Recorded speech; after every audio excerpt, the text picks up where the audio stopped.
పల్లెకోన అనే ప్రాంతంలో అన్ని కుటుంబం నుంచి ఒక తల్లి రక్షించబడింది.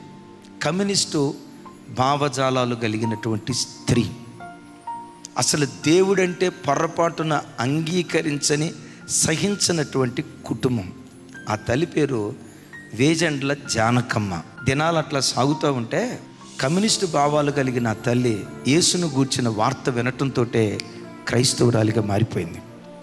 యేసే నిజదేవుడు, యేసు తప్ప వేరొక దేవుడు లేడని ఆ దినం నుంచి ఆ తల్లి ఆత్మల భారం కోసం ఏడుస్తూ ఉంది. ఆ తల్లి ఎవరయ్యంటే పరుచూరి బ్రదర్స్ అని అంటారు కదా, ఆ పరుచూరి బ్రదర్స్ ఆడపడుచు అన్నట్లుగా విన్నా. యేసుక్రీస్తుని గురించి తెలుసుకున్న తర్వాత నా గ్రామం రక్షించబడాలయ్యా, పల్లె కోనలో నిన్ను అంగీకరించిన వ్యక్తి ఒక్క వ్యక్తి కూడా ఉండకూడదయ్యా, గ్రామమంతా నీకు సాష్టాంగపడాలి, గ్రామమంతా నిన్ను ఆరాధించి ఆరాధికులుగా మారాలి. రోజు ఏడుస్తూ ఉండేదట. ఆ తల్లి ద్వారా చిన్నపాటి సంఘం ఏర్పడిందట. వాళ్ళ కోసం రోజు రోజు ఏడుస్తుంది. దేవా, కాసే కాపర్లను లేవనెత్తయ్యా.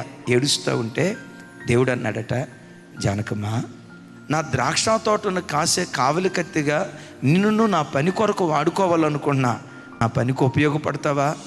వస్తా ప్రభువా. వెంటనే దేవుడు అన్నాడట, నా పనికి నేను నిన్ను వాడుకునే ముందు నిన్ను నల్లని దానిగా చేస్తా. నల్లని దానిగా చేయటం అంటే ఏంటి ప్రభువా? ఒక భయంకరమైన శ్రమ నీ జీవితంలో అనుమతిస్తా.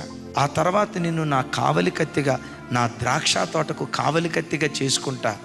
ఆ తల్లి అందట, దేవా, నీ ద్రాక్ష తోటకు కావలి కత్తిగా మారటానికి ఎంత శ్రమనైనా నేను అనుభవిస్తా.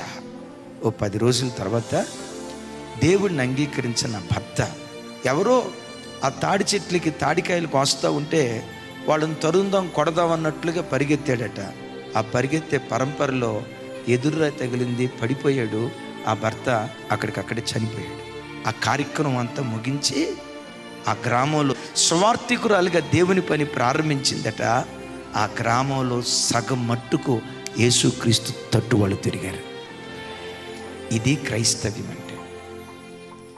లోకం అనొచ్చు భర్త చనిపోవటం శాపగ్రస్తం అని, పిల్లలకు పుట్టకపోవటం శాపగ్రస్తం అని. నేనంట క్రైస్తవ జీవితంలో డబ్బు లేకపోవటం కాదు శాపగ్రస్తం, భర్త చనిపోవటం కాదు శాపగ్రస్తం, పిల్లలు పుట్టకపోవటం కాదు శాపగ్రస్తం, పేదరికాన్ని అనుభవించడం కాదు శాపగ్రస్తం, ఆత్మీయత లేకపోవటానికి మించిన శాపగ్రస్తం మరొకటి ఏది లేదు.